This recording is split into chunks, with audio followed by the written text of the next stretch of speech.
কিছু বলছো না যে? কি বলবো বলো, আমি একজন বেকার ছেলে, বাবা নেই, মা নেই, কোন রকম ফুপুর কাছে থেকে মানুষ। কিভাবে যে আমাদের সংসারটা চলে সেটা একমাত্র ফুপুই জানে।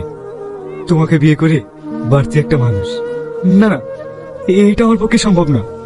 সম্ভব না মানে? তাহলে আমাদের এতদিনকার ভালোবাসা সব মিথ্যা হয়ে যাবে। তুমি কেন বুঝতে পারছো না? আমাকে বিয়ে করে তুমি কোনোদিনই সুখী হতে পারবে না। আর তাছাড়া তোমরা অনেক বড় লোক, আমাদের এই সম্পর্কে তোমার বাবা কোনোদিনই মেনে নেবে না। সে চিন্তা তোমাকে করতে হবে না। আমার বাবা আমাকে ভীষণ ভালোবাসে। তুমি একটা ভালো ছাত্র, দেখবে তুমি একটা ভালো চাকরি পাবে। তোমার মতন ভালো ছাত্র আমাদের অঞ্চলে আর একটাও নেই। আমি আজকে বাড়ি গিয়ে তোমার কথা আমার বাবাকে বলবো। না শ্রাবণী, তুমি এসব কথা বলবা না। তুমি ভয় পাচ্ছ কেন? কিচ্ছু হবে না, আমি আছি না। আমি যতদিন তোমার পাশে থাকবো তুমি কোনো কিছুতে ভয় করবে না, শুধু জয় করতে। আমার কথাটা হয়েছে? না মা, আর কটা দিন থাক, ও হয়ে যাবে। আচ্ছা ঠিক আছে চাচি। ফুপু, এই বয়সে তুমি আর কত কষ্ট করবে বলো তো?